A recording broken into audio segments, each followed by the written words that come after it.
प्रिय विद्यार्थियों, आज हम पढ़ते हैं निराला जी सूर्यकांत त्रिपाठी निराला और उनकी कविता उत्साह।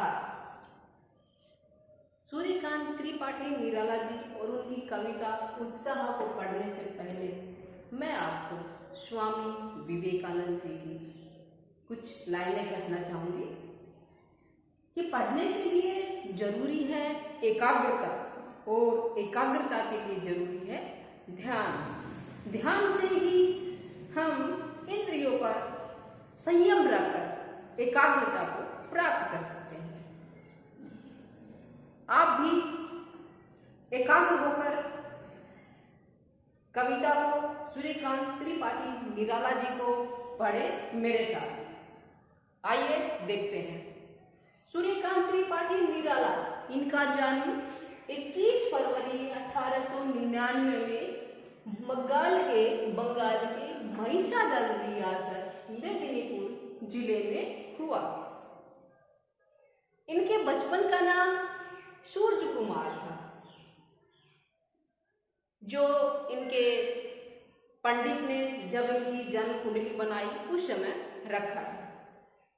पिता इनके पंडित राम सहाय तिवारी महिषादल में पुलिस विभाग में नौकरी करते थे। वैसे ये मूल रूप से गढ़ाकोला उत्तर प्रदेश के रहने वाले थे, वहां के निवासी थे। इनकी प्रारंभिक शिक्षा कक्षा 9वीं तक महिषादल में ही संपन्न हुई। संस्कृत, बंगला, अंग्रेजी भाषा का इन्होंने स्वाध्याय किया और इन भाषाओं में ज्ञान अर्जित किया।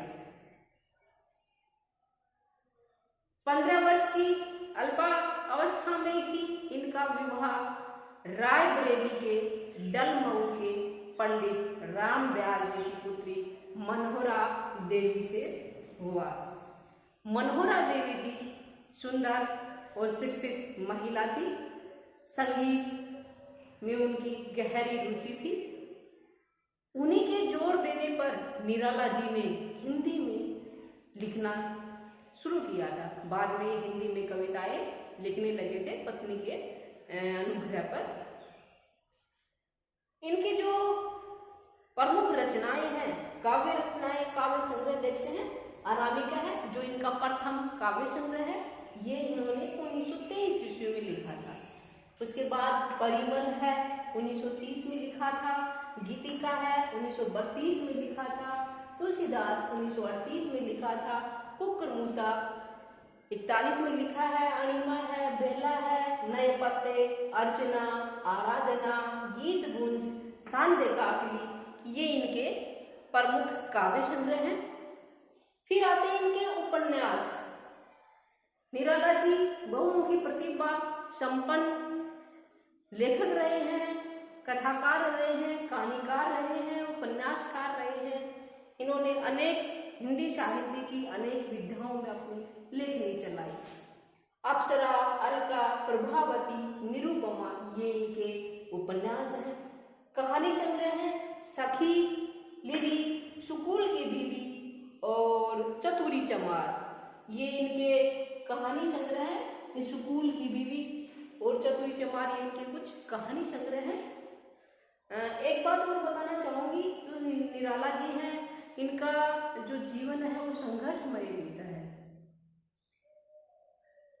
प्रथम विश्व युद्ध के दौरान महामारी के कारण इनके चाचा, भाई, पत्नी जो 20 वर्ष की ही थी, इनका आकस्मिक निधन हो गया। अपने प्रियजनों की इस तरह मृत्यु हो जाने से निराला जी पूरी तरह से टूट गए, बिखर गए। लेकिन फिर भी इन्होंने अपनी साहित्य यात्रा को जारी रखा। कुछ समय पश्चात इनकी पुत्री सरोज, जो इन्हें अत्यंत प्रिय थी, उसका निधन भी हो गया। अपनी प्रिय पुत्री की मृत्यु के पश्चात निराला जी पूरी तरह से टूट गए थे और उसी की स्मृति में इन्होंने काव्य रचना सरोज स्मृति, सरोज स्मृति, ये इनकी व्यक्तिपरक रचना है। अपनी पुत्री को समर्पित करते हुए इन्होंने लिखी थी। एक शोक गीत है जो अपनी पुत्री की मृत्यु के पश्चात उनके दुख से व्याकुल होकर इन्होंने लिखा था। साहित्य के निराला कवि सूर्यकांत त्रिपाठी निराला जी का निधन 15 अक्टूबर को इलाहाबाद शहर के दारागंज मोहल्ले में हो गया। इस दिन इस महान विभूति को, हिंदी साहित्य की महान विभूति को हमने खो दिया। उनकी जो प्रसिद्ध कविता है उत्साह, उनके जो सबसे प्रिय विषय है बादल पर आधारित है, बादल पर रचित है। बादल उनका पसंदीदा विषय है और इसी पर उन्होंने ये कविता बादल, जो उत्साह कविता है, बादल पर लिखी है। बादल में कवि को क्रांति दिखती है। बादल कवि के लिए क्रांति का प्रतीक है। कवि कहता है इस कविता को पढ़ते हैं उत्साह को कि बादल गरजो घेर घेर घोर गगन धाराधर को।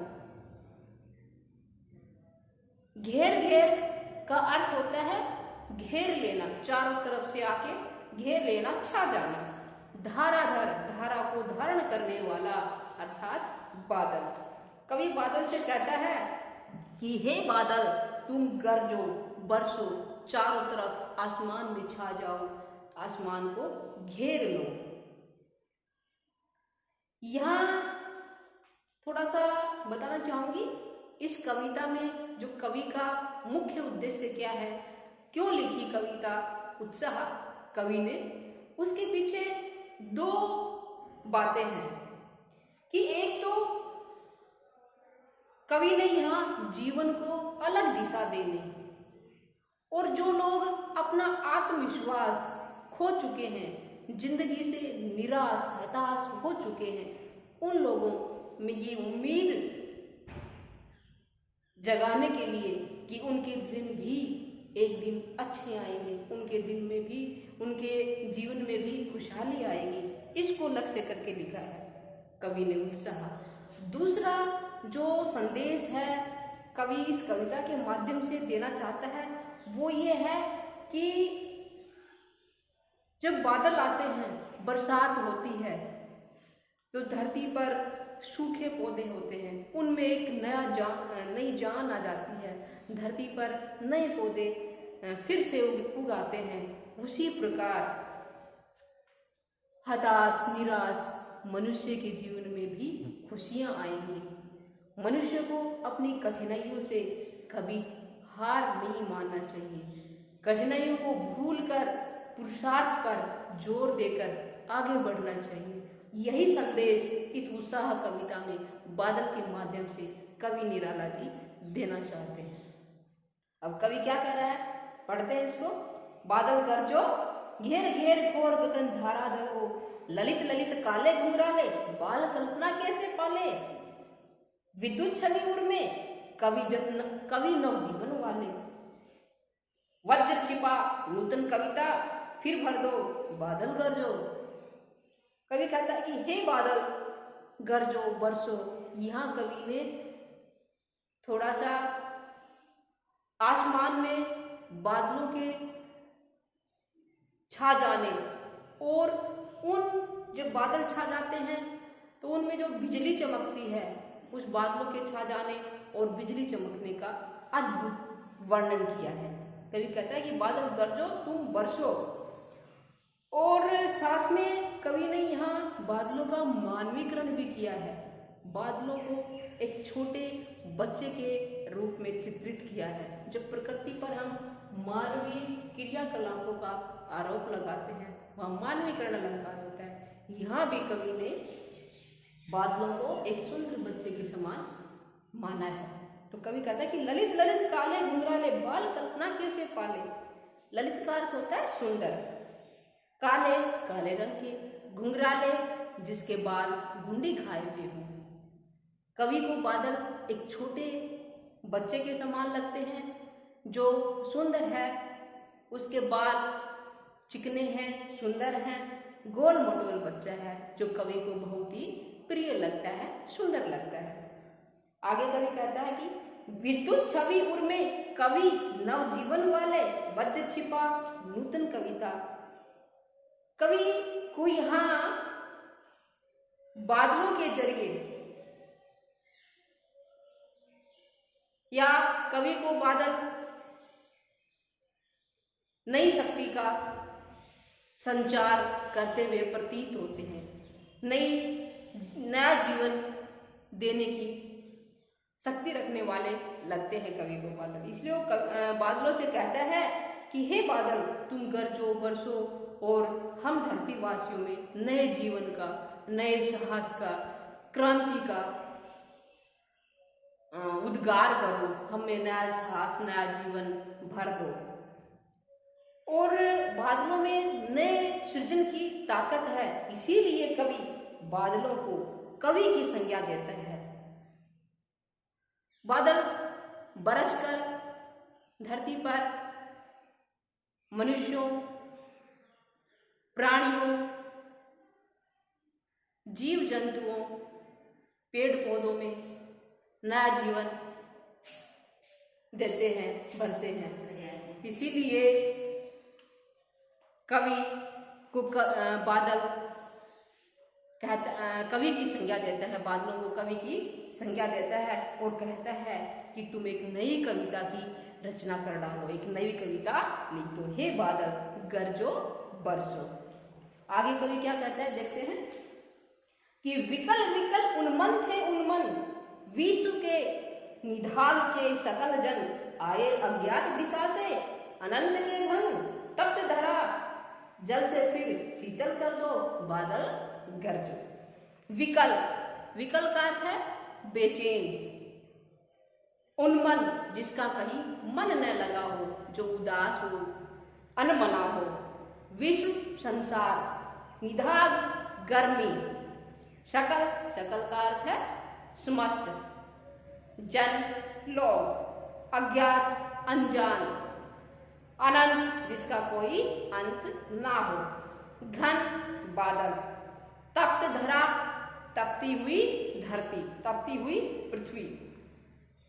कवि कहता है कि विकल विकल उन्मन थे उन्मन, जब बादल नहीं बरस रहे थे तो संपूर्ण संसार में, संपूर्ण संसार के जो लोग हैं वो गर्मी से बेचैन हो रहे हैं, तड़प रहे हैं गर्मी से, और गर्मी से राहत पाने के लिए, भीषण गर्मी से राहत पाने के लिए ठंडक और छांव की तलाश में इधर उधर भटक रहे हैं, उनका मन कहीं नहीं लग रहा। जब ऐसा माहौल बन रहा है तब अचानक आए अज्ञात दिशा से अनंत के घन, अज्ञात दिशा से, न जाने कौन सी दिशा से, अनंत दिशा से, अनजानी दिशा से आकाश में असंख्य बादल आकर, अनंत बादल आकर आसमान को घेर लेते हैं और छा जाते हैं। तप्त धरा जल से फिर शीतल कर दो। तब कवि बादलों से कहता है कि तुम इस तपती हुई पृथ्वी को, तपती हुई धरा को, जो गर्मी से गर्म हो रही है, तप रही है, इसको अपने बारिश के पानी से, अपने पानी से ठंडा कर दो, शीतलता प्रदान कर दो, ताकि जो लोग गर्मी से बेहाल हैं, तड़प रहे हैं, बेचैन हैं, उनको शांति मिले, उनको ठंडक मिले। हे बादल गरजो बरसो। यहाँ कवि ये संदेश देना चाहता है इस काव्यांश के माध्यम से कि जैसे धरती पर जो सूख चुके पौधे हैं उनमें बारिश के बाद नई जान आ जाती है, नए नए और पौधे उगने लगते हैं, ठीक वैसे ही यदि हम अपनी सारी कठिनाइयों को, सारे दुखों को, सारी तकलीफों को भूलकर पुरुषार्थ करें, मेहनत करें, तो एक दिन हमारे जीवन की बगिया भी खिल उठेगी, हम भी जिंदगी में सफल होंगे। और हमें कभी कोशिश करनी नहीं छोड़नी चाहिए जीवन जीने की इच्छा को जारी रखना चाहिए, नए उत्साह के साथ, नए जोश के साथ आगे बढ़ना चाहिए। यही संदेश इस उत्साह कविता में बादल के जरिए कवि निराला जी देना चाहते हैं। उम्मीद करती हूँ आपने एकाग्र होकर स्वामी विवेकानंद जी की लाइनों को ध्यान रखते हुए एकाग्र होकर कविता पढ़ी होगी, सुनी होगी, देखी होगी। धन्यवाद।